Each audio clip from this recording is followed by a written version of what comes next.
Baik, bismillahirrahmanirrahim. InsyaAllah saya akan berceritakan sedikit sebanyak tentang pengenalan kesan perkara 121 ini. Okey, baik. Pertamanya, saya akan bercerita tentang mahkamah di Malaysia, iaitu mahkamah di Malaysia mempunyai struktur yang berbeza. Yang mana lain dengan negara-negara lain, mahkamah sivil ditadbir dan diurus oleh di bawah persekutuan, dan mahkamah syariah di bawah bidang kuasa negeri. Mahkamah sivil dan mahkamah syariah mempunyai bidang kuasa ke atas perkara yang berbeza.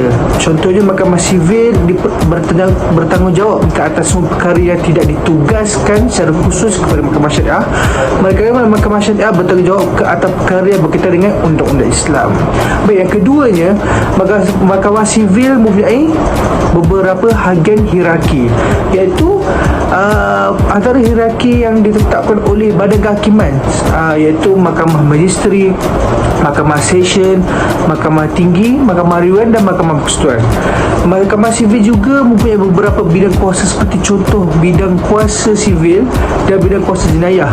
Walaupun begitu, mahkamah sivil tidak mempunyai sejarah yang hebat berlainan pula dengan mahkamah syariah yang mempunyai sejarahnya yang tersendiri.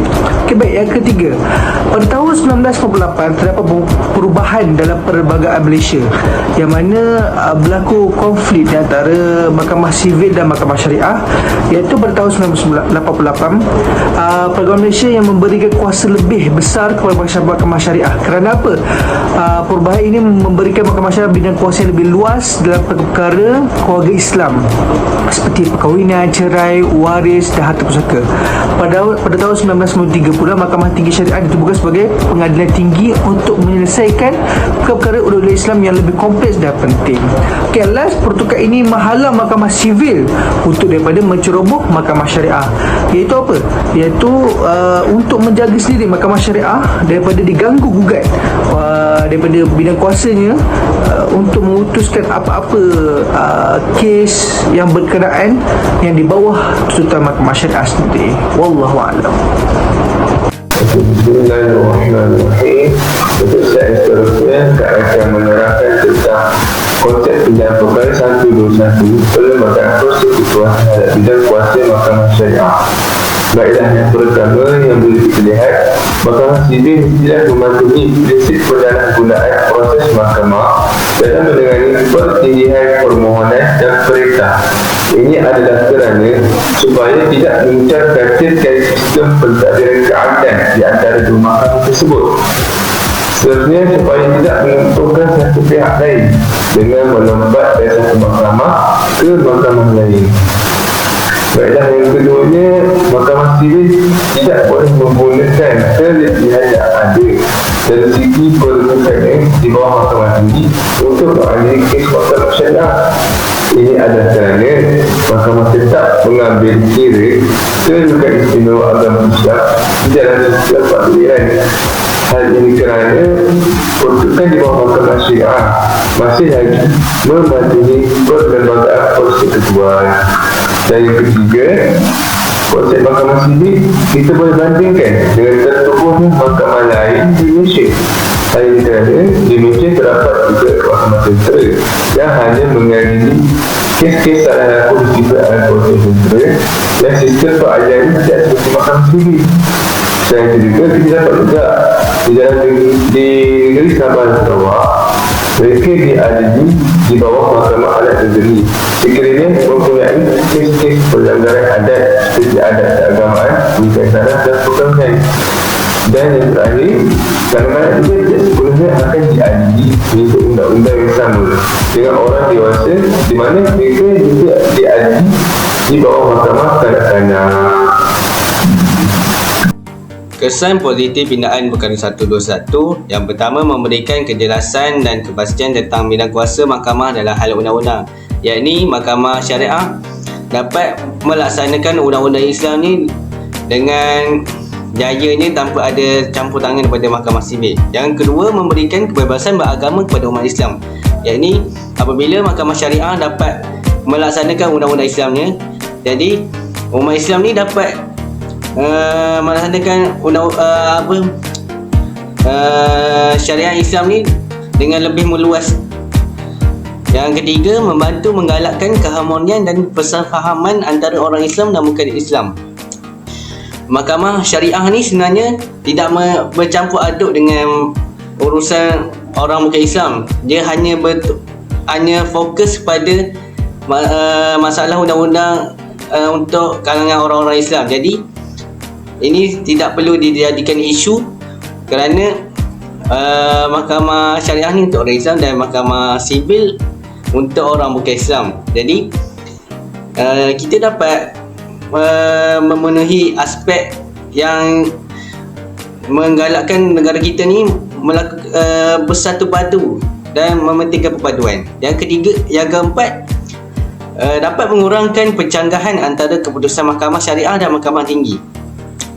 Dengan adanya pindahan akta ini, mahkamah sivil dan mahkamah tinggi tidak boleh lagi mencampuri urusan mahkamah syariah dalam membuat sesuatu keputusan. Hal ini yang akan menyebabkan mahkamah syariah tidak dapat menegakkan keadilan yang sebenar-benarnya.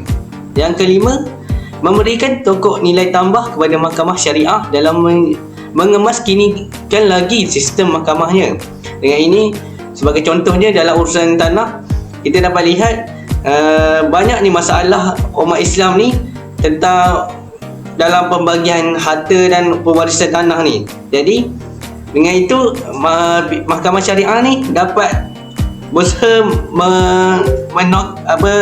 membaik pulih dia punya sistemnya untuk bagi membantu masyarakat Islam ni untuk menyelesaikan masalah-masalah ini. Kesan negatif pindaan perkara 121. Seperti mana kita tahu bahawa pindaan perkara 121 ini adalah sebuah peruntukan perlembagaan yang menghalang mahkamah sivil mencampuri bidang kuasa mahkamah syariah. Akan tetapi pindaan perkara 121 ini tidak dimeterai dan tidak dilaksanakan dengan sepenuhnya, yang menyebabkan konflik yang berlaku antara bidang kuasa mahkamah syariah dan bidang kuasa mahkamah sivil. Antara kelemahan dan kesan negatifnya ialah, pertama, bidang kuasa eksklusif mahkamah syariah yang diberikan dalam perkara 121 tidak dikawal sepenuhnya oleh mahkamah syariah. Walaupun kuasa mutlak diberikan kepada mahkamah syariah, akan tetapi kuasa mutlak mahkamah syariah masih tidak boleh sepenuhnya dilaksanakan kerana terdapat perkara yang dibuat oleh mahkamah syariah telah ditentang kuat penghakimannya oleh mahkamah sivil. Sebagai contoh, kita boleh lihat dalam kes Teo Heng Wat dan Kadir Pasir Mas. Kedua, kesan negatif pindaan perkara 121 yang kedua ialah bidang kuasa yang diberikan kepada mahkamah syariah melalui pindaan perkara 121 dihiraukan. Penyetarafan yang tinggi kepada mahkamah syariah melalui pindaan perkara 121 ini ia dipandang rendah dan tidak diberikan penghormatan terhadap beberapa hakim mahkamah tinggi. Penyetarafan ini juga sepatutnya perlu dihormati dan dipatuhi sepenuhnya oleh semua mahkamah dan perlu dilaksanakan tanpa sebarang campur tangan. Walhal ia tidaklah seperti kita harapkan. Ini dapat kita lihat di dalam kes NG Wan Chen menentang Majlis Agama Islam. Contoh kes iaitu Lina Joy menentang Majlis Agama Islam Wilayah Persekutuan. Lina Joy adalah seorang wanita Malaysia yang dilahirkan dalam keluarga Islam, tetapi beliau ingin pergi tukar ke agama Kristian. Jadi dia telah memohon kepada Mahkamah Tinggi untuk menukar namanya daripada Azina Jailani, iaitu nama sebenarnya, kepada Lina Joy, dan statusnya sebagai seorang Islam dikeluarkan daripada kad pengenalannya. Malangnya kes ini ditolak oleh Mahkamah Tinggi atau atas mengikut Akta 121 yang mana Mahkamah Sivil tidak boleh masuk campur dalam urusan Mahkamah Syariah.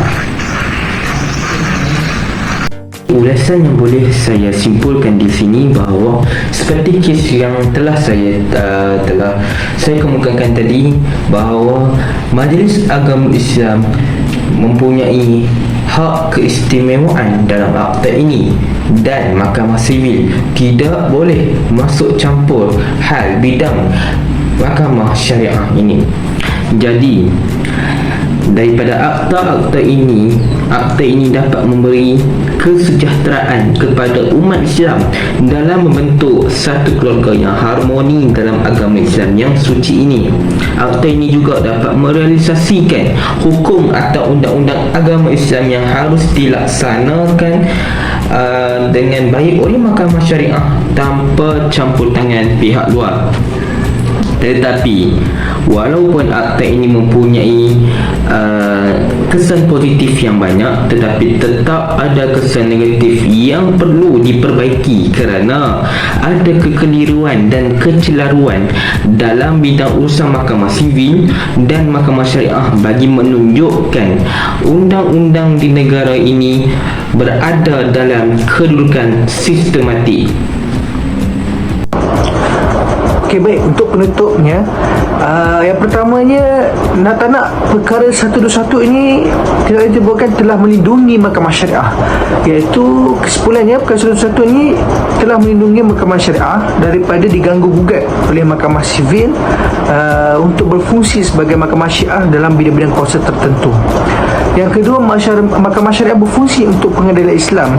Jadi justru itu mahkamah syariah dapat menguruskan perkara keluarga dan undang Islam dan memainkan peranan penting dalam penafsiran dan aplikasi undang-undang Islam dalam konteks yang lebih luas. Dan yang ketiga, mahkamah syariah akan terus berkembang, iaitu mahkamah syariah akan terus berkembang dan berperanan sebagai institusi dalam pentadbiran undang-undang Islam di negara ini. Mahkamah syariah memainkan peranan penting dalam menangani perkara keluarga dan perkara undang-undang Islam yang berkaitan dengan kehidupan masyarakat Muslim di Malaysia. Wallahu a'lam.